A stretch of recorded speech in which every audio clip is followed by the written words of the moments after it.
don't we go ahead and get started? Good morning to all the members of the MAG Transportation Review Committee. Thank you all for being here this morning. Just a couple of quick reminders for you when you speak to unmute your microphone and clearly state your name before speaking. And then I think I said unmute your microphone, not mute your microphone, but unmute your microphone. And then when you're done, mute your microphone so that we don't have the feedback issue. Because we're in a virtual meeting, roll call will be taken at the beginning of the meeting and then for each action item on the agenda. For phone attendees, you'll need to press *6 to unmute yourself. So now we'll begin the meeting with a roll call of all the members. Linda, will you take the roll? Thank you, Chair. When I call your name, please indicate you are present for the record. Brad Anderson. Here. Thank you. Chris Bridges. Here. Thank you. Greg Byers. Here. Thank you. Dan Clevenger. Present. Thank you. Jason Crampton. I'm here. Thank you.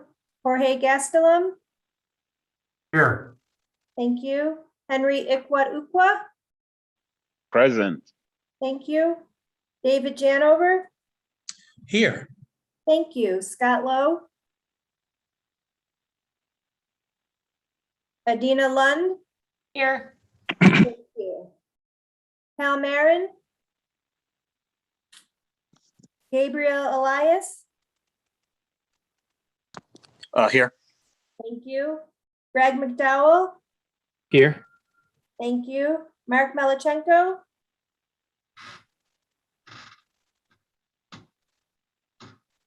Sumit Mohan. Here. Thank you. Paul Mood. Here. Thank you. Mark Moore.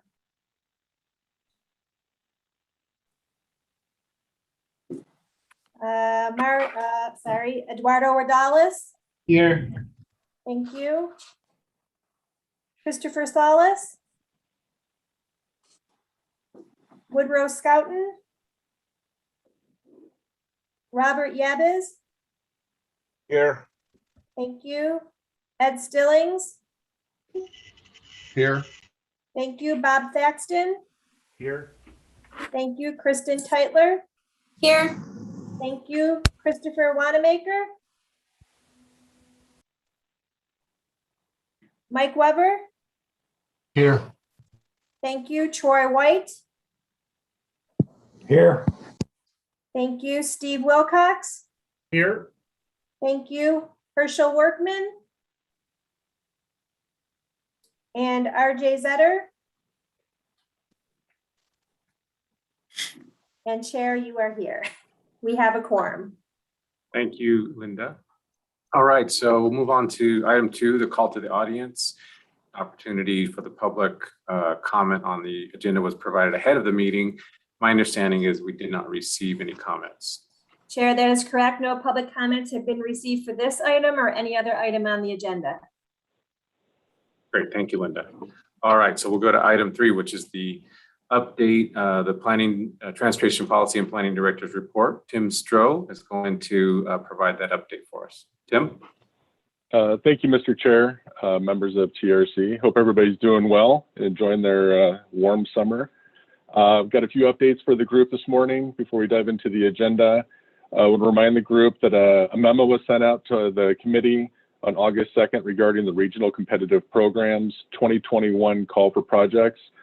The projects include federal funding for active transportation projects, Avondale Goodyear Urbanized Area Transit funding, PM10 certified street sweepers, PM10, PM2.5 paving of unpaved roads, Pinal County Arterial Bridge Program, Roadway Safety Program, Safe Routes to School, Systems Management and Operations. An application workshop was held on August 19th for all the members. I want to thank Patrick Stone and his team for hosting this meeting. Thought we had a pretty good turnout. It was a good session. Their member agencies were able to ask questions regarding this upcoming call. All application materials can be found on the TIP website, just to remind you. And all applications are due September 17th, 2021 at 10 a.m. No late applications will be accepted. So please get those in early so we can take a look at those. Also, if you have any questions on this call, please contact Patrick Stone after the meeting. Also, at the last TRC committee meeting, Mark Melanchenko from the city of Scottsdale requested a future agenda item that would examine the impact that utility providers are having on local construction projects. Mark and I, we talked about the issue, and we thought that the first step would be to host a working group session for this committee. It would be, I wanted to see if anybody had interest. We would sit there and kind of come together, talk about some of the issues that are impacting local agencies, you know, and possibly bring in some of the utility providers to have a conversation and see what we can do as far as next steps and just to improve coordination between utility providers and local agencies. So if you have any interest in participating in this group, I know we had a few members speak up last time, please contact me. You can send me an email or give me a call to see if you have any interest, and then we'll move forward with that.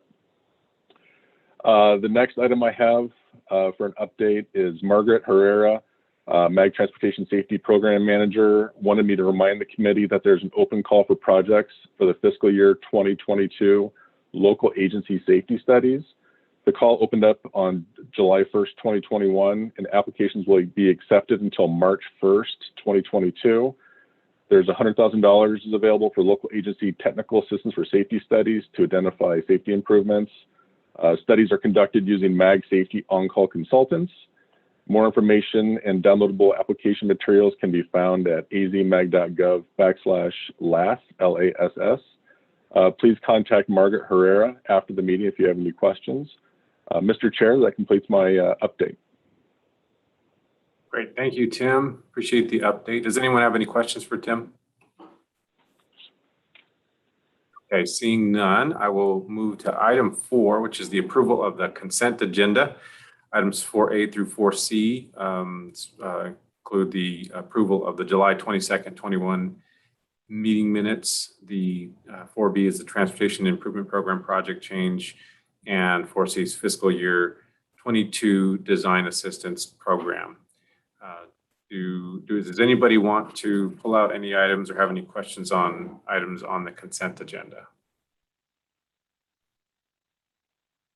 Does anyone want to make a motion to approve the items on the consent agenda? Anderson, I so move. Thank you, Grant. Can I get a second? Dan Clevenger, second. Thank you, Dan. Okay, Linda, we'll do a roll call of all the members who are participating, and please indicate your vote. Thank you. Grant Anderson. Aye. Thank you. Chris Bridges. Aye. Greg Byers. Aye. Dan Clevenger. Aye. Jason Crampton. Aye. Jorge Gastelum. Aye. Henry Ikwa.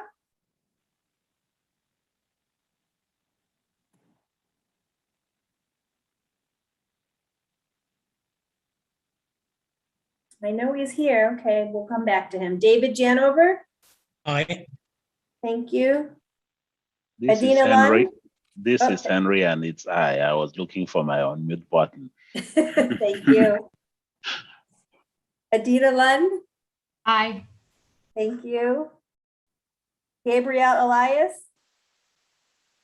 Aye. Thank you. Greg McDowell. Aye. Thank you. Mark Malachenko. Thank you. Sumit Mohan. Aye. Thank you. Paul Mood. Aye. Thank you. I'm not sure. Mark Moore, did you make it on here? I am. Sorry for being late. Aye. Thank you. Eduardo Rodales. Aye. Thank you.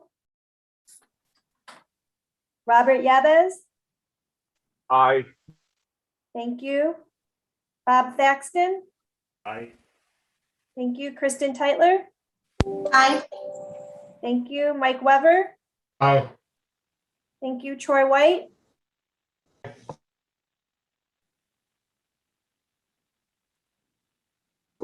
Hi, can you hear me? I can now. Thank you. Thanks. Steve Wilcox. Aye. Thank you. RJ Zetter, Aye. thank you. And Chair, how do you vote? Oh, aye. Thank you. Did I miss anybody? Chair, the motion passes. Great. Thank you, Linda. Thanks, everybody. So we'll move to item 5 for discussion items. Item 5 is the State Route 30 Durango link. It's 202 to the I-17 scoping study and PEL. This is going to be presented by Jennifer Valentine, MAG Transportation Planner, and this item is on the agenda for action. So I'll turn it over to you, Jennifer. Thank you. Good morning, Mr. Chair, members of the Transportation Review Committee. I'm here to present the results of the State Route 30 scoping study and planning and environmental linkages process. Next slide. So this is the easternmost portion of the entire segment connecting the I-17 Durango curve to the east with State Route 85 to the west. You can see the highlighted portion is what we're studying here, and that connects the Durango curve with the Loop 202. Next slide. So this was both a scoping study and a planning and environmental linkages, or PEL, process. So the scoping study was really meant to lay the groundwork for a future, more detailed NEPA process. It was a partnership between MAG, Arizona Department of Transportation, Federal Highway Administration, City of Phoenix, Maricopa County Department of Transportation, and the Flood Control District of Maricopa County. These agencies, along with a few other key stakeholders, made up what we called our management partners, who we collaborated with throughout the course of the study. So this study began in the summer of 2019 and just recently wrapped up with the corridor recommendation report over the past month. Next slide. So this is a map of the study area. It's bounded by Buckeye Road to the north, and then the Salt River and Broadway Road to the south. The east and west extents were crafted to include State Route 202 and the Durango link. Next slide. So one of the first tasks of the study was to identify the purpose and need. A few highlights include meeting increasing traffic demand in Southwest Phoenix, reducing traffic congestion on I-10 and I-17, decreasing east-west travel times throughout the study area, improving reliability and redundancy by providing an alternative route, complementing land use plans and growth objectives, and finally, improving freight mobility. Next slide. So next we moved on to the corridor identification process. As I mentioned previously, we started out by identifying the eastern and western termini, so that's State Route 202 and the Durango link. Next, we developed a 1,000-foot swath that will more than include 4 general purpose lanes, 1 high occupancy vehicle lane, and 1 auxiliary lane in each direction at full build out. Some of the considerations in developing the different alignments were avoiding the Salt River, some of the major land uses in the area, including key city and county facilities, sand and gravel operations, and not precluding a future high capacity transit corridor. Next slide. So these are the 3 corridor alternatives that were developed. They were simply named North, Center, and South. You'll see there's quite a bit of overlap on the eastern and western termini where you see the hashed marks. It's really just in the center where the 3 corridors diverge to avoid different land uses and housing. Next slide. So we underwent a 2-part screening process. The first part was more of a fatal flaw analysis where we had a series of yes/no questions about whether each corridor met the purpose and need. All 3 corridors passed. The second level was much more detailed, and we considered engineering, environmental, performance, and implementation factors. Next slide. So as part of this level 2, we developed a Harvey Ball graphic that you see here. We're really looking for those white circles, which indicate the most desirable or the least amount of impacts, whereas those shaded gray balls are the least desirable or have the most impacts. So at a glance, you know, the South Corridor is the best performer, especially in some of those engineering and environmental considerations like Title VI and environmental justice, populations, and housing. Next slide. So we had a series of both public and stakeholder outreach. Our first public meeting was scoping, and that was in August of 2019, where we heard that there was support for the build versus the no build alternative, with the recognition that this is a needed facility for the region. Next, we had 2 corridor alternatives meetings in September and October of 2020, where we heard support for the South Corridor alignment. So in addition to these public meetings, we also had stakeholder meetings dispersed throughout the course of the study. In particular, as we moved closer to recommending the South Corridor alignment, we had a series of meetings to really discuss the specifics and make sure that we were considering potential impacts to existing facilities. Particularly, we had several meetings with City of Phoenix departments, and also making sure that we were documenting future plans for different types of plans for that area. Next slide. So as I mentioned, the South Corridor did emerge as the preferred or recommended alternative. We found that it met the study purpose and need while minimizing impacts. There would potentially be 3 phases of construction, including an interim facility, phase 2, and then the ultimate build out. We did end up slightly expanding the 1,000-foot corridor to allow for a bit more flexibility to avoid some of those affected land uses that I mentioned as we move in the future into that NEPA process, again, just to allow a little bit more flexibility. Next slide. So the next steps will be later this fall, Arizona Department of Transportation, Federal Highway Administration, and MAG will be asked to sign the PEL following this committee process at MAG. So I did want to note that funding has been set aside for this segment of State Route 30 in Momentum, which is our update of the Regional Transportation Plan. And then finally, the scoping study and PEL both highlighted a number of areas, both for future collaboration and more detailed study. We documented pretty thoroughly some of the concerns that we heard from, the cities and counties, sand and gravel, other affected landholders. It is a corridor that moves through an already developed area, so it was really important to document all of those concerns thoroughly. Next slide.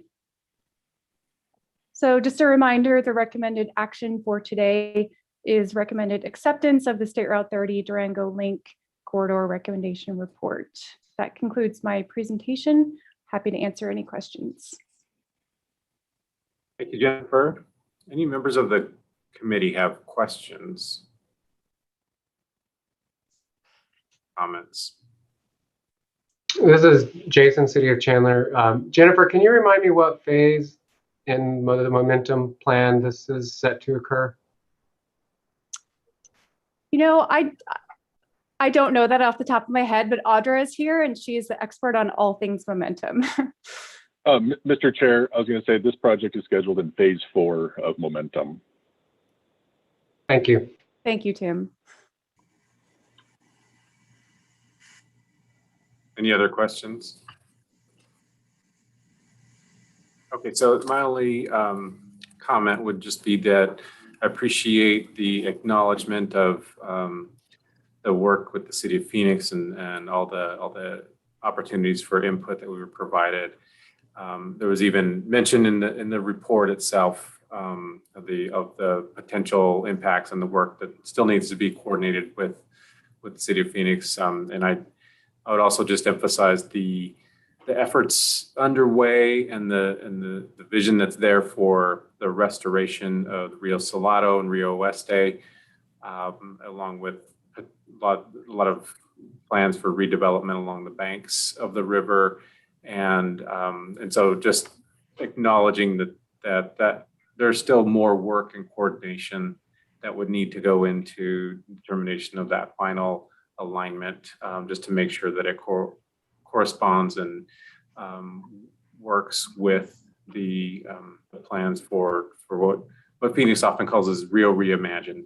And so appreciate that, and at this point would look for a motion on this item. I move approval of this item. Is that you, Grant? Anderson, yes. All right.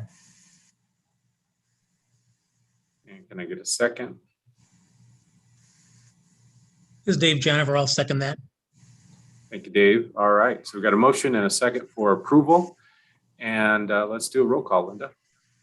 Thank you. When I call your name, please indicate how you vote. Grant Anderson. Aye. Thank you. Chris Bridges. Aye. Thank you. Greg Byers. Aye. Dan Clevenger. Aye. Jason Crampton. Aye. Jorge Gastelum. Aye. Henry Ukwa. Aye. Thank you. David Janover. Aye. Thank you. Adina Lund. Aye. Thank you. Gabriel Elias. Aye. Thank you. Greg McDowell. Aye. Thank you. Mark Malachenko. Aye. Thank you. Sumit Mohan. Aye. Thank you. Paul Mood. Aye. Thank you. Mark Moore. Aye. Thank you. Eduardo Rodales. Aye. Thank you. Robert Yabez. Aye. Thank you. Bob Thaxton. Aye. Thank you. Kristen Teitler. Aye. Thank you. Mike Weber.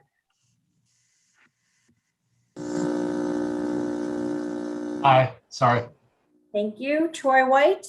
Aye. Thank you. Steve Wilcox. Aye. Thank you. RJ Zetter.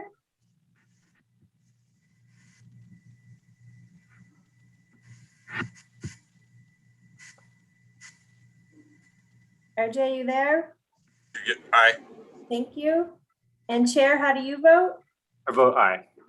Thank you. The motion passes unanimously. Great, thank you. Can All I right, can I make one comment? This is Anderson. Yes, Grant, go ahead. I still believe the corridor from the 202 to the 303 is more demanding and would relieve a lot more congestion as per the congestion maps that we see every morning on the news. But I just hope it continues to move forward. Thank you. All right, so we'll move on to item 6, which is the draft Regional Transportation Plan Momentum 2050 and draft FY 22 to 25 Transportation Improvement Program. This item is going to be presented by Audra Kester Thomas, MEG Transportation Planning Program Manager. This item is for information and discussion. Audra, I'll turn it over to you. Thank you, Chairman Paniagua, members of the Transportation Review Committee. Pleased to be with you here today to give you an update, latest activities associated with the development of the new Regional Transportation Plan. But now moving into our more formal process that includes not just the development of a new Regional Transportation Plan, but our federal requirements to update our Transportation Improvement Program and complete our conformity analysis, being in a non-attainment area for air quality. I'll provide a little bit of a review of where we have been.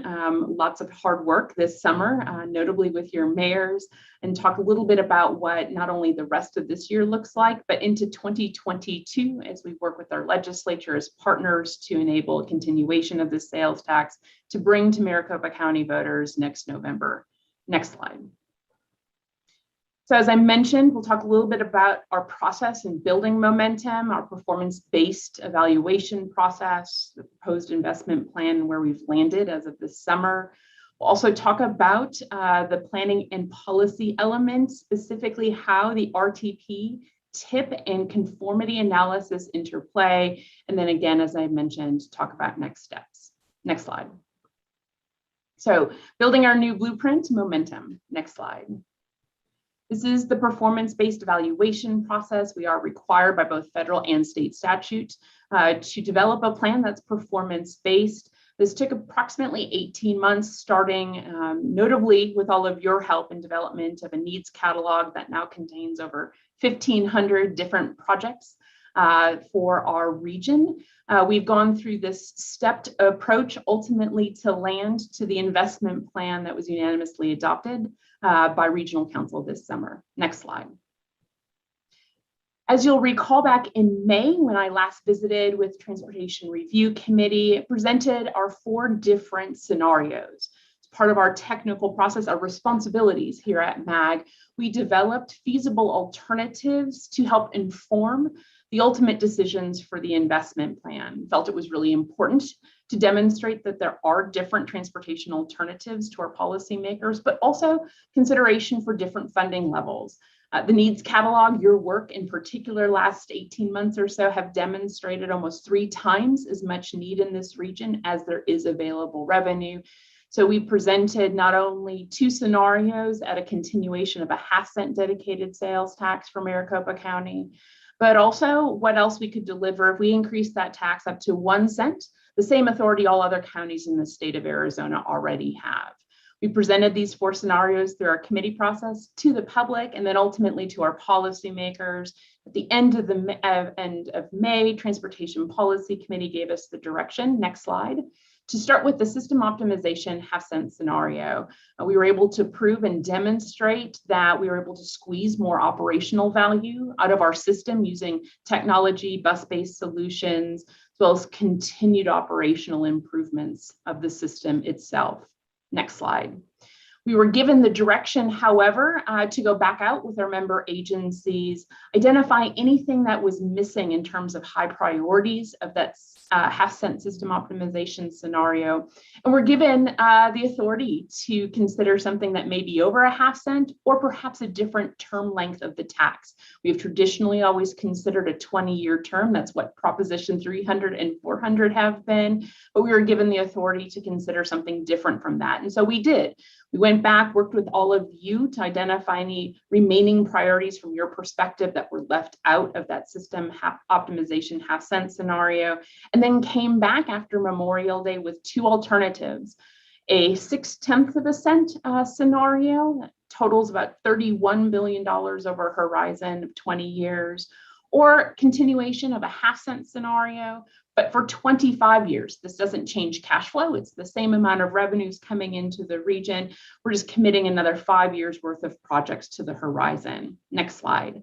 The direction we received ultimately then from Transportation Policy Committee was that 1/2 cent 25-year option was what worked best for them. They unanimously recommended, and then subsequent to that in June, Regional Council unanimously adopted that plan. We came back and made everyone work in July to finish the last element, technical element, which was project phasing, required, of course, for our air quality conformity process. Next slide. So let's talk a little bit more about the proposed investment plan. Next slide.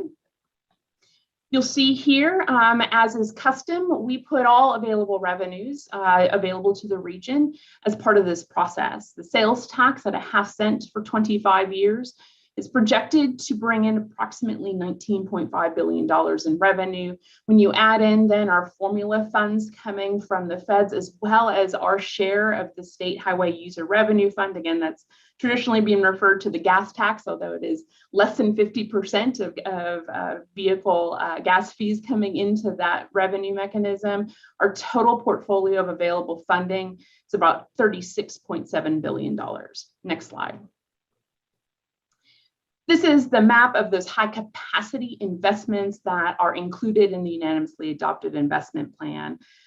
I'll just take a moment to note a couple of these projects in particular. 3 segments of the 30. This has been a talking point, particularly with Transportation Review Committee previously, as well as our policy committees. To Mr. Anderson's question early, just want to acknowledge that the segment between the 303 and the 202 of SR 30 is indeed the region's most highest priority as part of these 3 phases of the process, or excuse me, of the facility. In fact, the region already has $500 million in Proposition 400 funding committed to early right-of-way acquisition, as you all know, and is slating this segment of construction in phase 1 of the proposed investment plan. You'll see a finishing out and completion of the SR 24 out in the Southeast Valley, continuation and completion of our HOV system and network, important reconstruction of I-17, some of our earliest infrastructure in this region, system optimization opportunities for both Grand and the Superstition or US 60. Again, some of our original facilities here in the region. Note about the transit program, we do have some funding support for Phoenix's T2050 program for 2 light rail extensions, notably the I-10, as well as as well as the West Phoenix in and around the Camelback area. Also 3 new bus rapid transit corridors that are regionally supported. Exciting new mode for the region. You'll see 35th Avenue, again, a T2050 project, as well as Scottsdale Road, Rural Road in Scottsdale, Tempe, as well as into Chandler. And then finally, Arizona Avenue in Mesa, as well as Chandler. Next slide. Audra? Yes. This is Mario. I'm sorry. I just want to let everyone know that I do need to drop off. My apologies to you. I'm going to hand over the reins of the chair to our vice chair, RJ Zeter. Before I go, I do have one quick question, Audra, which is on the planning principles and draft investment plan document that was approved by the regional council in June. The 6th bullet down talks about it starts with flexibility as the cornerstone of the new plan. The region will be able to change sales tax allocations between programs in the future to respond to changes, but detailed processes will serve as a safeguard, ensuring any major policy change is deliberate, transparent, and arduous enough to provide overall program stability, which I agree with 100%. The question is the detailed processes that's referred to, is that something that will be developed in the near future, or do we have something in place already? Chairman Paniagua, members of TRC, that will be developed. As you know, our focus right now is on enabling legislation. We imagine a similar process like our major amendment process that is articulated in state statute. Again, something hard enough that we don't do it very frequently, but certainly providing our policymakers a process that is articulated. We'll be developing that in concert likely next year. Okay, great. Thank you, Audra. Again, thanks again, everybody. And RJ, we'll hand it over to you. Audra, this is Anderson. I have a question with the previous slide, if I could, or do you want me to wait to the end? We can have questions now, I guess. You have a number of the orange dots, which indicate proposed interchanges that are not on interchanges. Freeways currently, like the 202 or one next to the 30. They're scattered like one. What type of interchanges are those anticipated to be that are not on an existing or future freeway? Those Vice Chair, members of Transportation Review Committee, Mr. Anderson, that comes in a variety of fashions. Most of these, as you'll see, are on our freeway system, but we have several interchange improvements. There are significant capital investment either coming through our arterial program or, as notable in Southeast Valley in particular, as well as the Northwest Valley, railroad crossings. Rails, you said? Grade separation over rail. What is the one anticipated to be on the 30 just south of Tolleson? That is not on the blue corridor, or is it just anticipated for one in that? I'll have to follow up with you later. Unfortunately, I don't memorize the 300 projects we have in the plan, so I'm going to have to follow up with you later, Mr. Anderson. Okay, not a problem. Thank you very much. Absolutely. Next slide. So we talk a lot about the projects on the map, but I think something that doesn't get as top billing, but is instrumental and critical to our policymakers is the programmatic approach that we have taken. As noted just previously by the chairman, there is a high emphasis placed on flexibility and the reality that in 2050, which is quite a long way away, we're charged with the responsibility of making good decisions now for a planned future, but that one that's rapidly changing. So innovation, emerging technology, we're not really necessarily sure what the tools in the toolbox will be 5 and 10 years from now, let alone 20 and 30. And so we've really put a deliberate focus on a more robust programmatic approach here. It also will allow us to recognize that we're able to respond maybe to the needs of today. And certainly the arterial program, as illustrated, and some of your focus at a staff level has been on current needs on our arterial grid system. But we have 25, 30 years to look out for this investment plan. We want to be able to respond iteratively because we know things will change. Next slide. And so that's why this programmatic approach is just so important. You'll see here we featured some of these big programs. Many of these are already established programs that MAC has invested in as part of Proposition 400's investments. Active transportation here first on the list. We've gotten a lot of public feedback, tremendous support for particularly separated infrastructure to promote safety of some of our most vulnerable users, our pedestrians and bicyclists. We're dedicating $1 billion as a set aside for active transportation, further expanding our work already, not only just to invest in and implement the active transportation plan, but to continue to find ways to break barriers for non-motorized use. Continued air quality investments, not only for our mitigation strategies, because we are in a non-attainment area, but you'll see in the bottom corner a dedicated transportation demand management focus. We know that compared to our peers, there's so much more we can do to squeeze more operational value out of the system. Even though our traffic counts are back up to pre-pandemic levels, we all have started to experience a more pleasurable ride. The peaks, if you will, that AM and PM are a little different and flattened out a little bit more. We want to be able to leverage different strategies and opportunities to continue to optimize the infrastructure, but also as a construction mitigation tactic. Broadway curve is certainly a pinch in our current system, and the reconstruction of some of that infrastructure. We want to find strategies that we can continue to efficiently move people and goods throughout the region when we do have those construction activities underway. Certainly a continuation of arterial improvements around a span of different kinds of investments from intersections of moving people more effectively through them, but also reconstruction. Bus transit, we have a regionally branded system, but that's largely locally funded, as you all know. We do have a small contribution coming out of Proposition 400 for regional bus service. We've been able to nearly double that amount, but at the end of the day, local funds continue to be the lion's share of what supports our local bus network. Emerging technology, this is a new program, set aside funding for those things that we know will occur, but are not certain of the technology for today. Again, a high priority for our elected officials. Continuation and expansion of important programs already established at MAG through safety and ITS. And as already noted, our transportation demand management program. Next slide. So you can learn more on the website. We'll continue to provide more information as we've pivoted from plan development now to plan education, and look forward to your continued partnership and communicating to your own constituents about the importance of this planned investment. Next slide.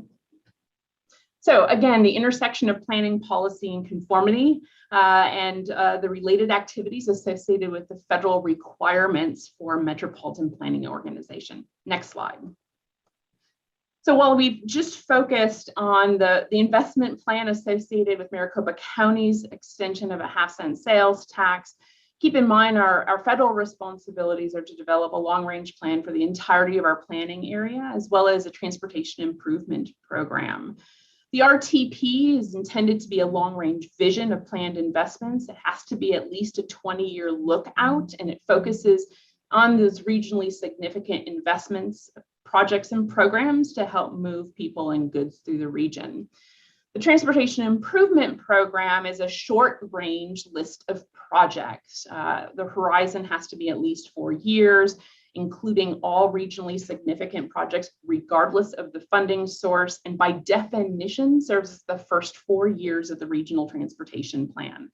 By federal regulation, both the TIP and the RTP must be performance-based, be fiscally constrained. In other words, it can only include projects we have committed funding for, must be updated, as I noted, at least every 4 years, and in our case, reflecting all funded programs. So While I've just focused here on the Maricopa County component, we're now having to lean back, zoom back out, picking up the remainder of the Proposition 400 program, the proposed projects included in Momentum, as well as projects articulated in Pinnell's RTA within our planning area, and then wholly locally funded projects, notably Phoenix's T2050 program.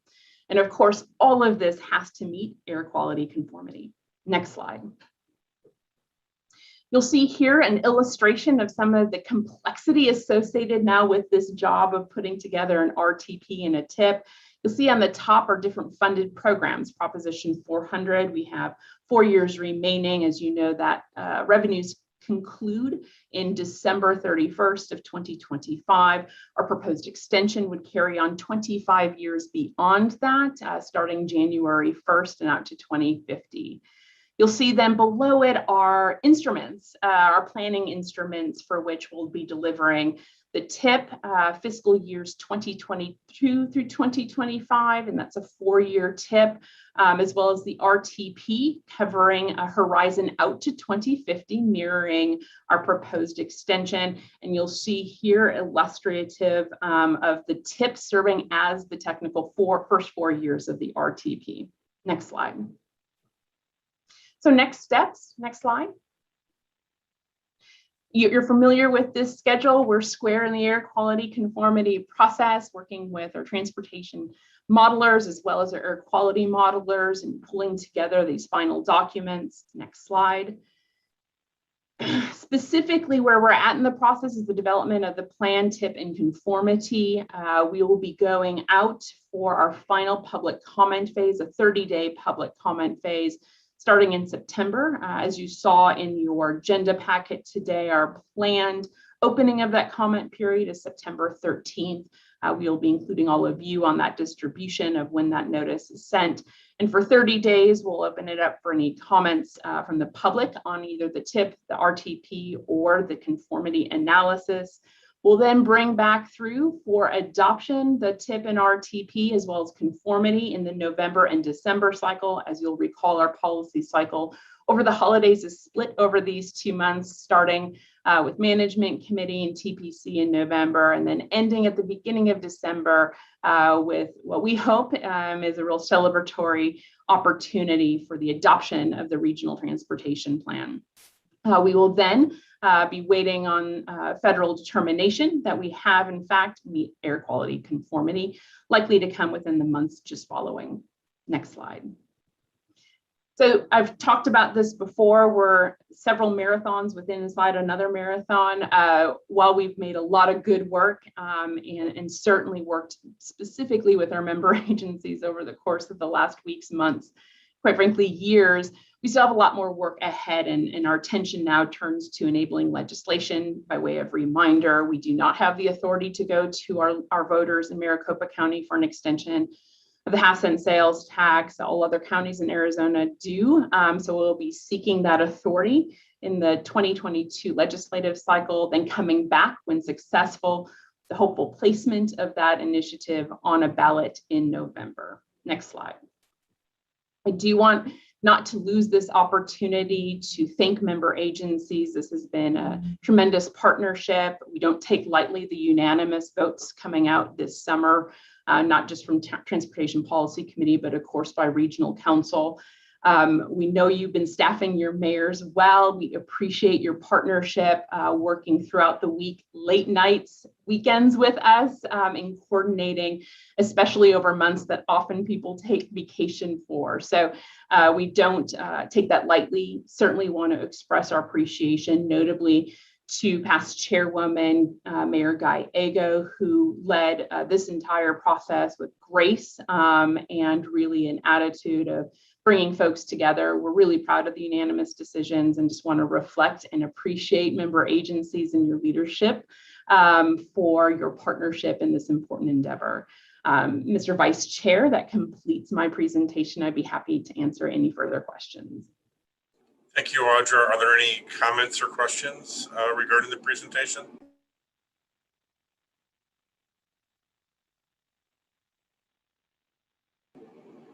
If not, thank you very much for all your work that you continue to do on this important topic. Moving on, item number 7, member agency updates. Are there any announcements by TRC members?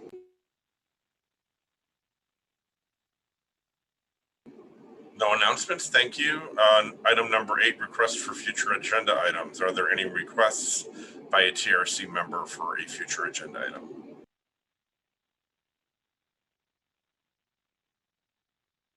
Okay, my job taking over this meeting has been easy.